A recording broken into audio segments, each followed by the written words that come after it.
আমরা শিখেছি ইসলাম উসমান ইবনে আফফান রাদিয়াল্লাহু তাআলা আনহুর কাছে।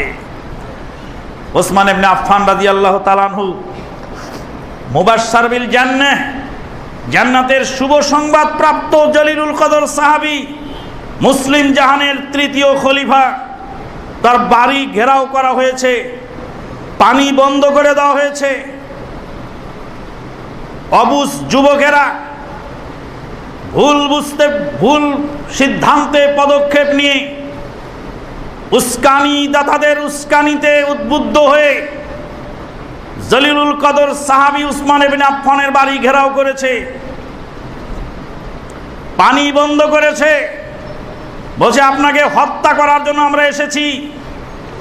উসমান ইবনে আফফান রাদিয়াল্লাহু তাআলা বলছেন, ওহে যুবক তোমরা শোনো, একজন মুসলিমকে হত্যা করতে হলে 3টা শর্তের বিনিময়ে হত্যা করা বৈধ, তবুও সেটা যথাযথ কর্তৃপক্ষ ছাড়া অন্য কেউ পারবে না।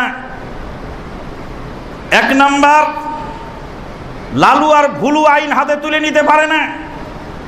1 নাম্বার, কোনো ব্যক্তি যদি বিবাহ করার পরে জেনা ব্যভিচার করে, সাক্ষী প্রমাণ দ্বারা প্রমাণিত হয়ে যায় অথবা নিজের স্বীকৃতি দিয়ে দেয়, সেক্ষেত্রে আইন প্রয়োগকারী সংস্থা তার প্রাণ সংহার করার ক্ষমতা রাখে। কোনো ব্যক্তি যদি ইসলাম গ্রহণ করার পরে ইসলাম থেকে ফিরে মুরতাদ হয়ে যায়, আইন প্রয়োগকারী সংস্থা তার প্রাণদণ্ড দেওয়ার ক্ষমতা রাখে। কোনো ব্যক্তি যদি জেনে বুঝে সজ্ঞানে স্বেচ্ছায় কোনো মুমিনকে হত্যা করে, তাহলে খুনের বদলে খুন হিসাবে তার প্রাণদণ্ড দেওয়ার ক্ষমতা রাষ্ট্রপতি দায়িত্বশীলেরা রাখেন। আমি উসমান ইসলাম গ্রহণ করার পরে জেনা ব্যভিচার করা তো দূরের কথা, জাহেলিয়াতের জামানাতেও আমি কোনোদিন জেনা ব্যভিচার করি নাই। মানুষ খুন ইসলাম গ্রহণ করার পরে তো দূরের কথা, জাহেলিয়াতের জামানায় আমার হাতে কোনোদিন মানুষ নিহত হয়নি। আমি উসমান ইবনে আফফান ইসলাম কবুল করেছি, মুরতাদ হই নাই। সেদিন মদিনায় তোমাদের পানির ব্যবস্থা ছিল না, আমার অর্থায়নে আমি বীরের রুমা খরিদ করে দিয়েছিলাম। আজকে সেই কুয়ার পানি থেকে তোমরা আমাকে বঞ্চিত করেছো। আলী ইবনে আবি তালেব রাদিয়াল্লাহু তাআলা আনহু বললেন, আমিরুল মুমিনিন আপনি অর্ডার দিন, বিরুদ্ধবাদীদের শিরচ্ছেদ করে তাদেরকে দমন করার জন্য অস্ত্র ধারণ করি। সেদিন উসমান ইবনে আফফান বলেছিলেন, আমি একজন মানুষ, আমাকে শহীদ হওয়ার সুযোগ দাও, কিন্তু আমার কারণে কোনো রক্তপাত যেন মদিনার মাটিতে না ঘটে, আমি এটা চাই না।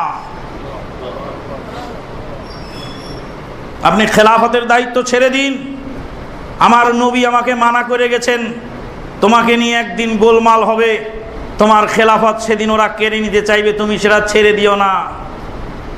অতএব আমি ছাড়তে পারবো না, ওরা যে আপনাকে মেরে ফেলবে। সেদিন আমরা উহুদের পাহাড়ের উপরে দাঁড়িয়েছিলাম। উহুদের পাহাড় 8 কিলোমিটার লম্বা, 4.5 কিলোমিটার প্রস্থ। উহুদের পাহাড় থরথর করে কাঁপছিল।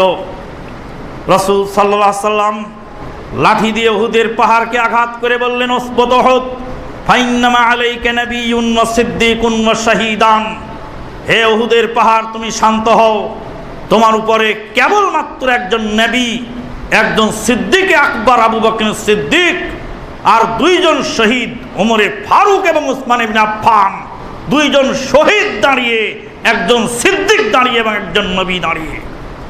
আমার নবী সেদিন ঘোষণা দিয়েছিলেন 2 জন শহীদ দাঁড়িয়ে, অতএব আমি উসমান মদিনার মাটিতে শহীদ হব, এটাই স্বাভাবিক কথা, রাসূলের শেষ ঘটনা। আমার কারণে কোনো রক্তপাত যেন এখানে না ঘটে। ইসলাম কি লালু ভুলুর কাছে আমরা শিখেছি না? ওসমান ইবনে আফফানের সূত্র ধরে সেদিনে যখন ইমাম বুখারীকে বুখারা থেকে বের করা হচ্ছে, ইমাম বুখারী বুখারা থেকে বেরিয়ে গেলেন, কিন্তু তদানীন্তন কালের রাষ্ট্রপতির বিরুদ্ধে রাষ্ট্রদ্রোহ কোনো ঘোষণা বা কোনো বিদ্রোহ বা কোনো বিশৃঙ্খলতার জন্ম সেদিন দেন নাই। 10 লক্ষ হাদিসের হাফেজ ইমাম আহমদ বিন হাম্বল রাহিমাহুল্লাহ, ইমাম বুখারীর উস্তাদ, বাগদাদের কারাগারে 1000 করে বেত্রাঘাত ডেলি করা হতো, যাকে তিনি একটা কথাই বলতেন, হাসবুনাল্লাহু ওয়া নি'মাল ওয়াকিল। সেই ইমাম আহমদ বিন হাম্বল 10 লক্ষ হাদিসের হাফেজ, ইমাম বুখারীর উস্তাদ, তিনবার সরকার বদল হয়ে গেছে, ইমাম আহমদ বিন হাম্বল জেল মুক্তি হয় নাই। ইমাম আহমদ বিন হাম্বল রাহিমাহুল্লাহর কাছে গিয়ে তার অনুসারীরা বলেছিলেন যে আপনাকে জেল থেকে মুক্ত করার জন্য আমরা রাজপথে নেমে আমরা ভাঙচুর করতে চাই, অগ্নিসংযোগ করতে চাই।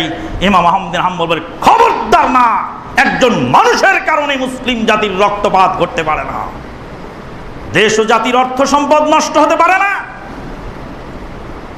ইসলাম মুসলমানের অধিকার সংরক্ষণ করে, ইসলাম কাফেরের অধিকার সংরক্ষণ করে, ইসলাম গরু ছাগলের অধিকার সংরক্ষণ করে।